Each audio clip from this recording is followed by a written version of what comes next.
Coming to you from Southern California, this is Mindset, mental health news and information. I'm your host, James Curtis. On today's show, we're going to tackle a couple of newsy issues. We're going to divert a little bit, deviate a bit from the regular format, and our news read is going to be replaced by a couple of feature reporters from a couple of issues, or talking about a couple of issues that are going on now in the news that I just want to hit and take a little bit more time with. So on today's show, our featured guest is going to be Monica Richards. She is an activist and documentary filmmaker. Her film is The 13th Step, and in our occasional series on pitfalls, that is pitfalls of the approaches, the downsides of approaches. Some drugs have side effects. Some approaches indeed have pitfalls. And while Alcoholics Anonymous itself is clearly a program that has helped and continues to help countless numbers, probably millions upon millions of individuals over its history, does the way that some courts use the faith-based peer support program, is it problematic? And should the program itself implement some sort of self-regulation? I have a conversation with folks on either side of that discussion, along with Monica Richards, a woman named Julia, who is in recovery herself and works in the field of addiction and recovery, is going to join us for that conversation. But first, this news from the Mindset Report, online at mindsetreport.com. Today we feature two reporters and extended news reports, one from Washington, D.C., with the latest on the unrest in the Baltimore riots and the fallout from the death of yet another black man there at the hands, apparently, of the police. Healthcare reporter Sam P.K. Collins, he's with the online news outlet thinkprogress.org. And on the line now, Jim Holt. He's a senior staff writer with the Santa Clarita Valley Signal. Santa Clarita is in the northern part of Los Angeles County. Jim is covering a case called Mendez versus the General Services Board of Alcoholics Anonymous, Inc., AA to most of us. Jim, thanks so much for joining me. Yeah, my pleasure. All right. And Jim, you're covering this case. Give us the quick and dirty overview. How did it start? What is it about? And where is it now? The case, the civil case, stems from the circumstances surrounding the death of Carla Braya, who on September 1st, 2011, was found dead in her apartment in Santa Clarita. Her parents filed a lawsuit in 2012, which was later rewritten and filed in May of 2014. But it was not introduced or served on the Alcoholics Anonymous, and the reason it was served on Alcoholics Anonymous is because her parents, Carla's parents, believe that the people who she was entrusted to associate with at Alcoholics Anonymous should have been aware of the risks that were involved and should have done something. And they filed the lawsuit, like I say, initially in 2012, but that was rewritten in May of 2014. Now, it wasn't served until after the verdict came down in October of 2014, when Eric Earl, that's her boyfriend that she met at Alcoholics Anonymous, was sentenced to 26 years to life for her murder. And the parents of the victim waited until that time, waited until the verdict had come down before they actually served those papers. Now, I was just going to say, to finish up, that the Alcoholics Anonymous people, the lawyers that they retained, filed a demurrer and a motion to quash it, and basically to throw it out before it even gets started, questioning whether or not California had jurisdiction to hear the case. That last month was before the courts here in Los Angeles, and it was decided that the lawyer representing Carla Braya's parents would have an opportunity to refine his complaint and refile it. And at that point, they would decide on the jurisdiction issue. And that's where we stand today. And to give the cookie cutter or nutshell version of this lawsuit, essentially Carla Bratta, she's attending AA, and she meets this guy in AA. They start a relationship, and he kills her, and the parents are now going after AA because they're claiming essentially that AA should have screened this guy? They should have been aware and known about the risks and the problems that existed in the relationship that they pretty much sanctioned by having them meet and having this relationship developed. They also cited in the lawsuit two of the AA members who were, and I remember getting quite a bit of comments from people on this point to be who's assigned to your sponsors, and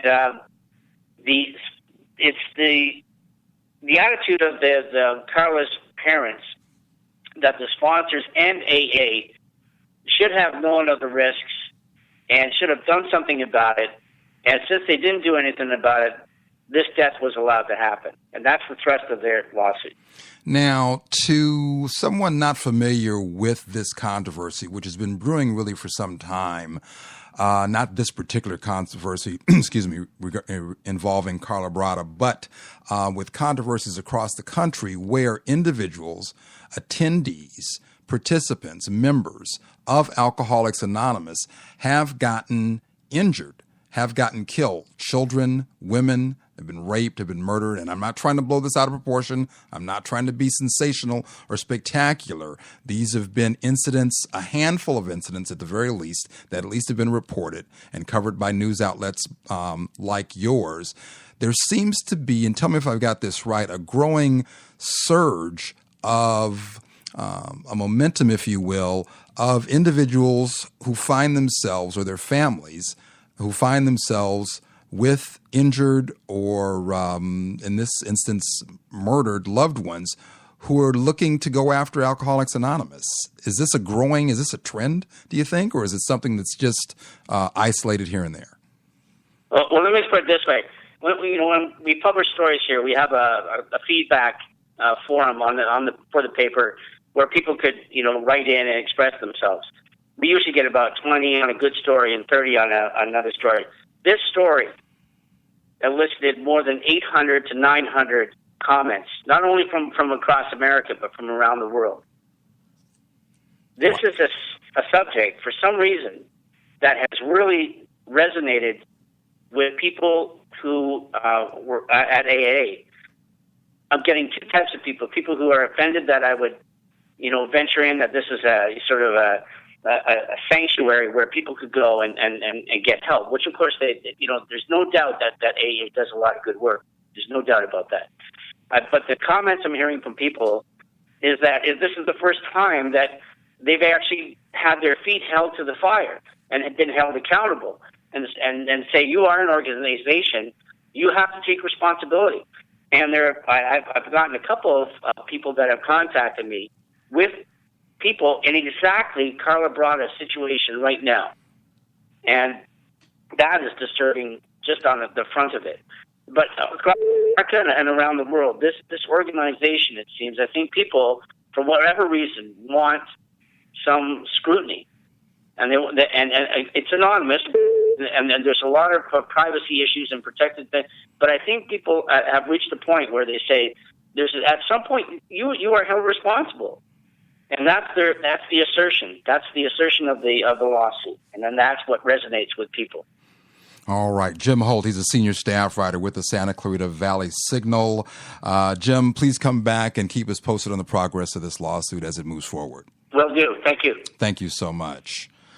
We're back with our main story in just a moment. Again, the issue of Alcoholics Anonymous, its role, its responsibility, whether or not conduct or action should be taken on the part of the organization itself, or is this a matter of individual liberty and rights? We'll back with our main topic in just a moment.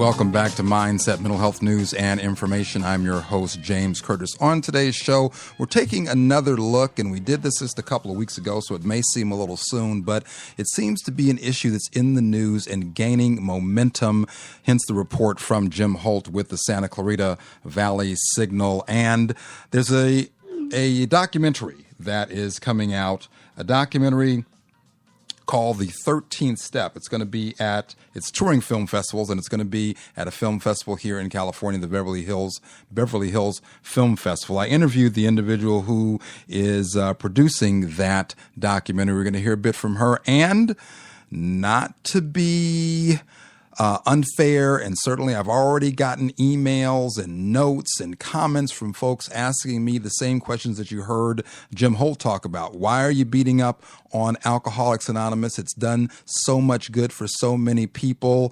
Folks, let me just be very, very clear. I understand. I admit I am not arguing the idea at all that Alcoholics Anonymous is a great program. No one is talking about, at least the folks that I've been talking to, that it should be done away with or should be outlawed or anything horrible or ridiculous or extreme. The question is, are there issues that have to do with public safety, and whose responsibility is it? The courts, Alcoholics Anonymous, the individuals who attend, who should be in charge of taking care of that.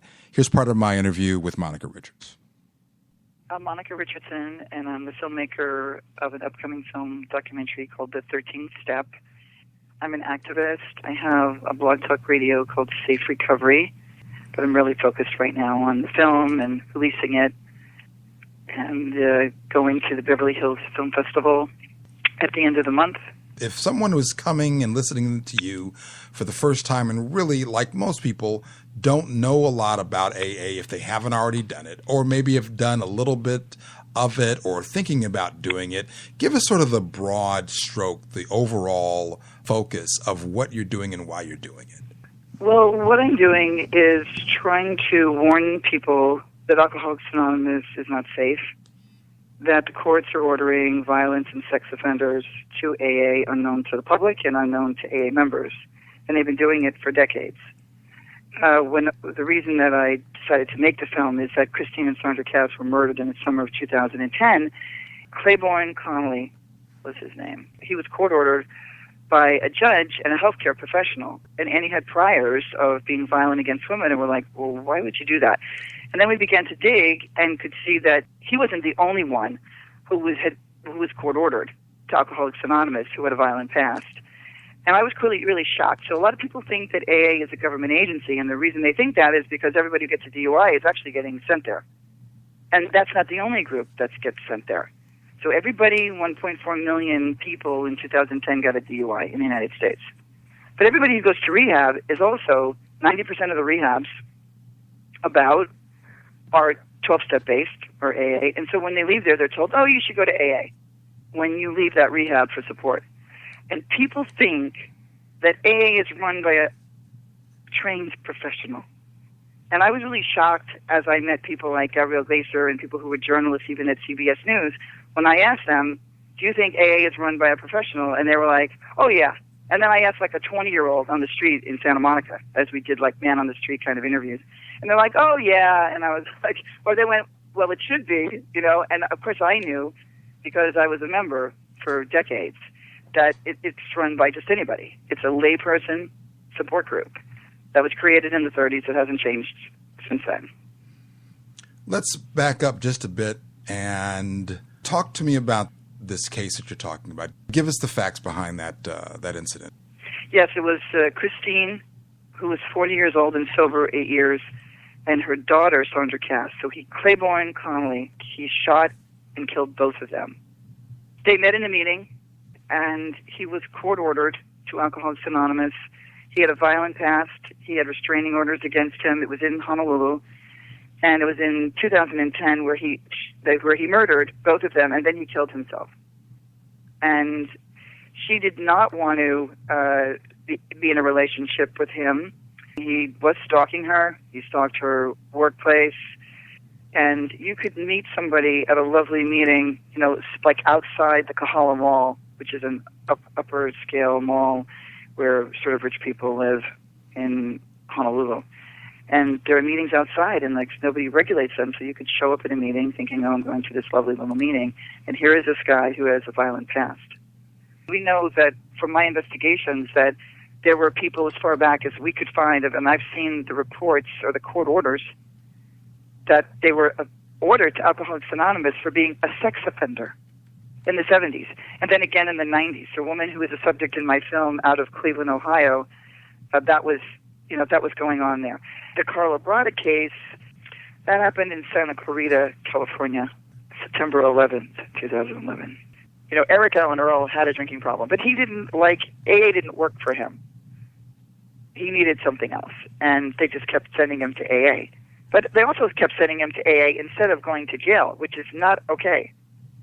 Was the impetus to do the film your own personal experience with this so-called 13th step, or was it these incidents, these sex offenses and homicides?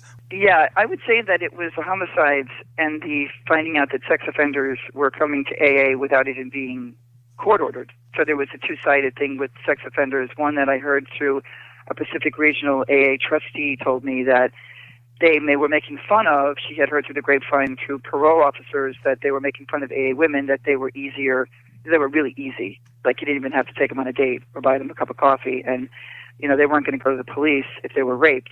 And I was really horrified by that. And so originally the work as an activist began just around 13-stepping and trying to raise awareness and make, workshops and make literature, which I did.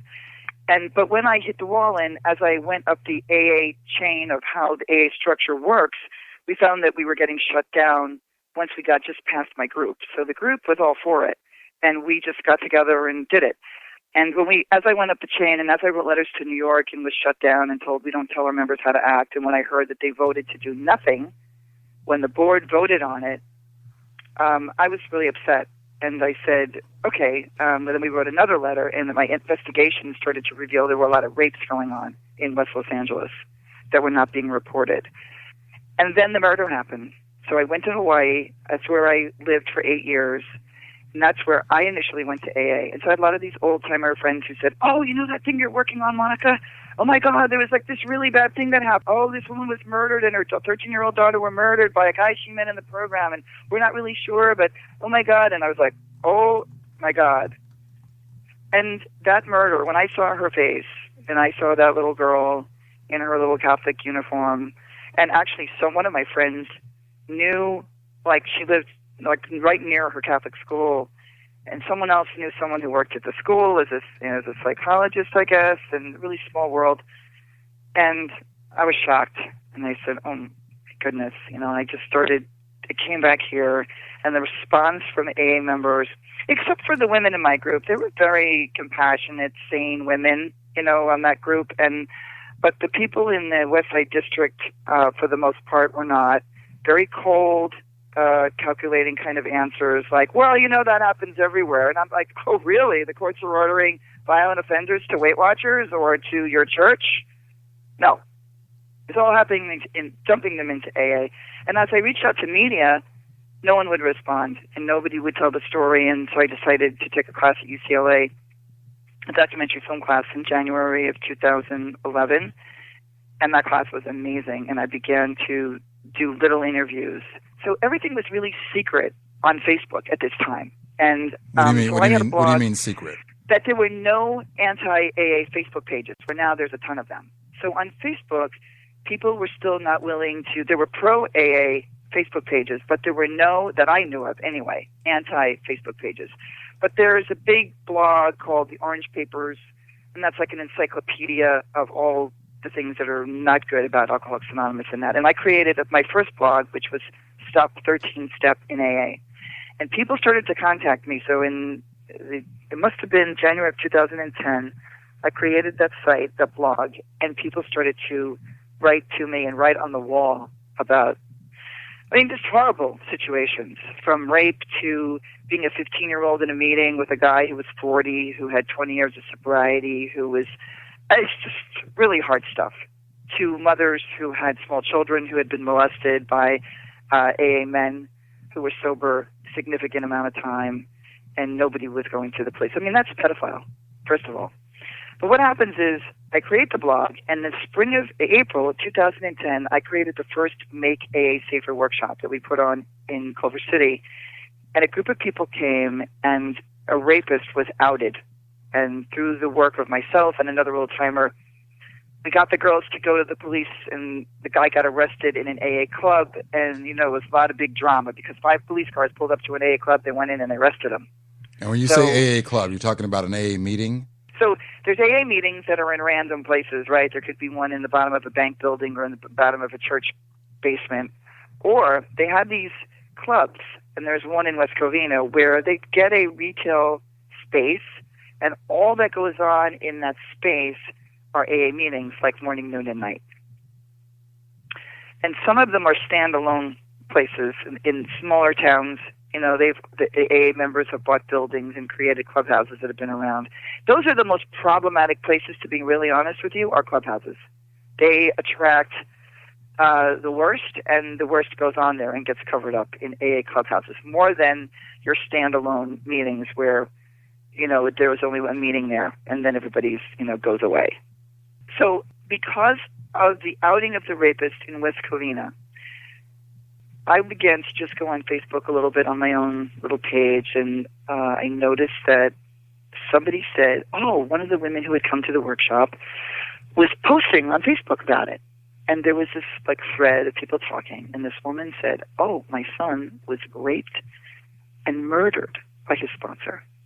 And I was like, what did I just read, And so I started to engage with her, and then she and I talked, and then I called her and talked to her on the phone. And then I had her on my radio show, and in fact, her son came to a meeting when he was 13, decided that he wanted to, be in AA, and because he was drinking a lot as a 13-year-old, and there was a ring of pedophiles in that part of North Carolina. It was a small, small town, and he murdered her son over 10 years ago, and I went and I interviewed her. And she was eventually on my radio show, and I tried to find a lawyer for her so that she could sue for wrongful death. And it just never happened. It was really, really hard. We have newspaper clippings that are in my film, but it was a story that wound up it's a long story, but what happened is it was a pedophile ring that came to that town. Her sponsor knew that this man who was sponsoring her 13-year-old son was on the run for pedophile charges, and she never told her. So, so Christine and Sandra Cass had been murdered the previous year, and I had been trying to contact her family to see if that they would talk to me, but that was really hard. But eventually, the daughter, which would have been Sandra Cass, the father wrote on my petition. So I began petitions that I sent to Governor Brown, and I sent one to Obama and Michelle Obama and Jill Biden and Joe Biden.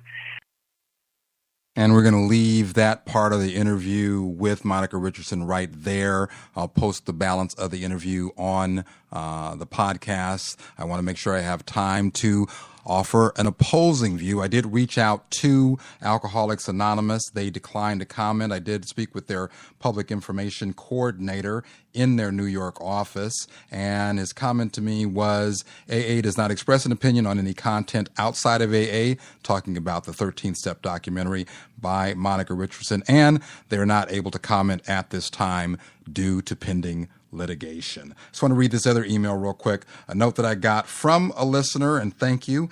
So I took the anti-AA show you did the week before last with a grain of salt, but with another one, I'm left to wonder, is there a reason for highlighting the negative parts of something that has saved the lives of countless people and restored so many families to health. At a minimum, I'd be interested in hearing what your plans are to highlight the other side of things. Well, this is part of that plan. Her name is Julie. Or, excuse me, it's Julia.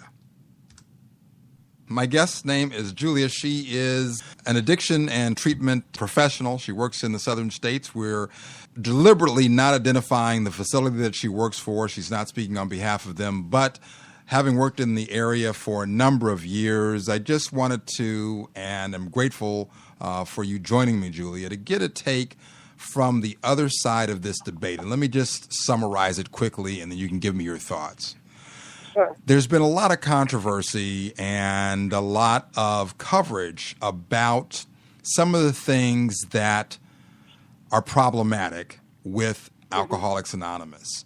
One of those things is the idea that in a lot of meetings, individuals go to meetings because they're open to everybody who pose a danger to other people in the meetings. And granted, like in most things, we're talking about an extremely small percentage of individuals who unfortunately are predators who have committed extremely violent acts, rapes, and murders. So that brings up the question of what do we do in that regard? Is it something that falls to the individuals who put on these groups, to the larger organization of Alcoholics Anonymous, to recovery facilities who might refer their people to Alcoholics Anonymous, maybe even the courts who are sometimes sending people? What are your thoughts? Personally, I think it's a little unfair to blame a whole organization over something like that. Obviously it's not an ideal situation, and I'm not condoning anyone's behavior or anything like that, but for example, one time my family and I went on vacation in France, and my mom got mugged. We went to a Burger King to get a drink, and my mom, her handbag got stolen. We're not going to sue Burger King. It's not Burger King's fault that there was someone there that stole her handbag. You know what I'm saying? I don't know if that makes sense at all, but Sure. I just feel like it's things happen every day. Things like the Craigslist killer, I'm not sure, but I don't think there was any lawsuit filed against Craigslist or Match.com, or you know what I mean? I think really you just have to, like with anything, you have to be careful. Sure. And that really brings up a very good point, and that is, and let's take the Craigslist killer example, and I'm not intimately familiar with the details, but I do know that, or at least I understand from the little bit of reading about those incidents and that incident that I've done and things that I've heard in the media, that Craigslist did take steps to screen individuals and in other areas. For example, Craigslist was being used by, or alleged at least to have been used by individuals in pimping and pandering and prostitution. And they indeed took it upon themselves. I'm not sure it was even a result of a court order or a law enforcement demand, but they took the initiative, it seems, to make the people, or at least help the people who use their site, more safe. Do you think that approach, that idea, has any place in this discussion?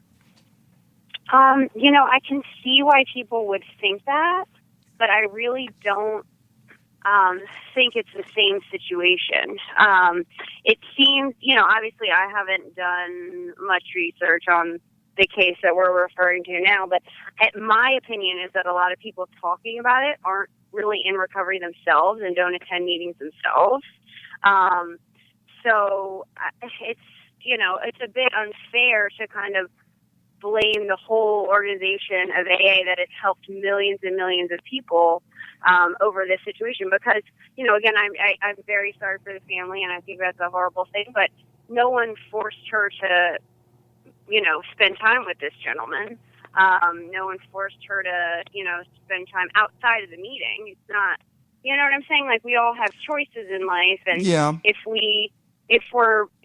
I'm at a meeting, and yeah, I've been at meetings before where guys have hit on me or asked me for my number. It's kind of on me from there if I pursue that, if I entertain that, if I give them my number, if I go over to their house alone. You know what I'm saying? Yeah, but let me just kind Sure. of redirect you right there, because a lot of people say that that's really victim blaming. If you've got an individual, and in this particular Right. case, we're talking about a predator, someone Right. who is approaching women who, and it might be said by virtue of being at a support group meeting like this, are not at their strongest. They're not at their Right. best. They are Right. vulnerable. So Right. I guess the question comes down to, and I agree with you. Let me just let you know, just to put your mind at ease, perhaps. I agree with you. AA has done tremendous things for countless hundreds of thousands, if not millions of people around the world. And that, I think, is very clear and cannot be disputed. And I think further along that line, it's not my attitude or the attitude of anyone who I think is talking about this seriously. The AA should be abolished, done away with, or anything like Right. that.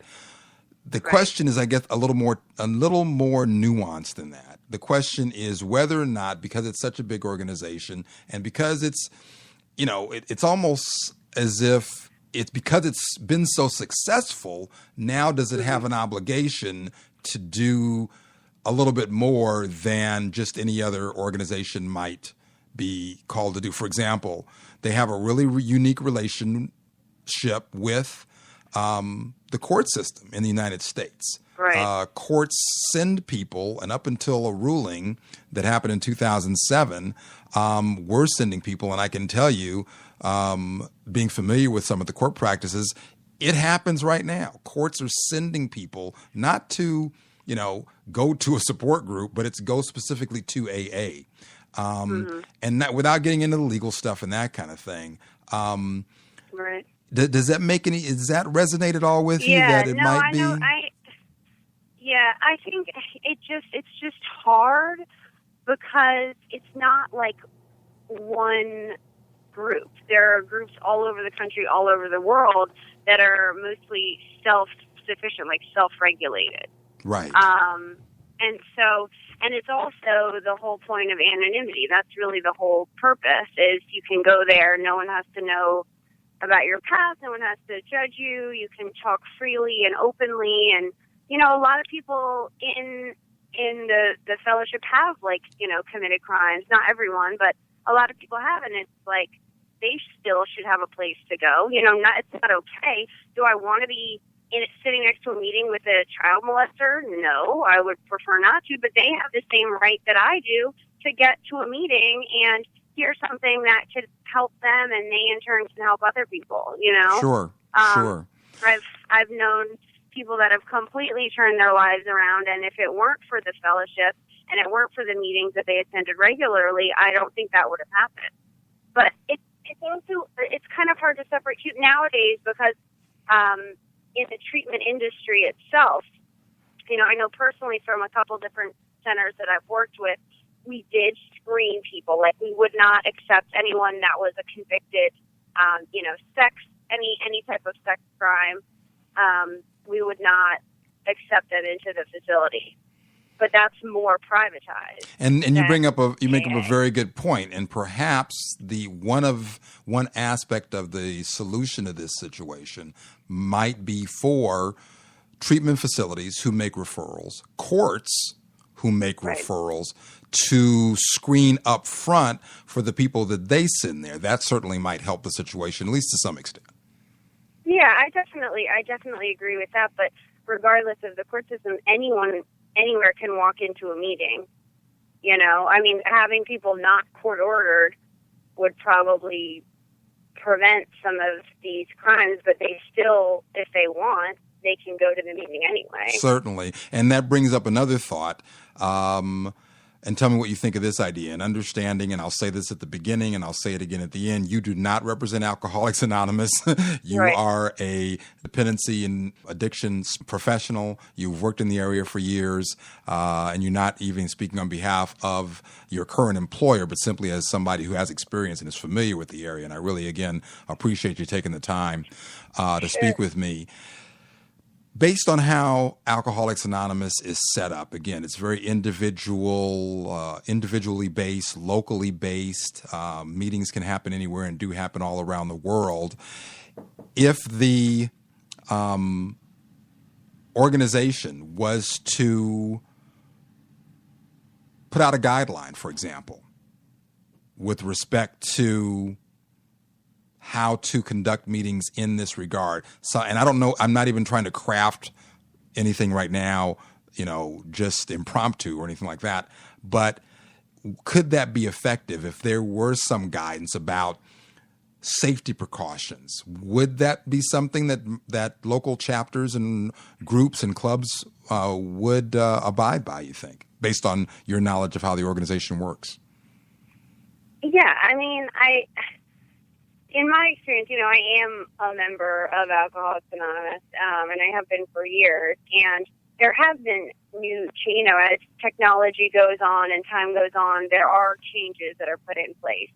Now that they have meetings online, for example, things that, they didn't ever have when AA first started.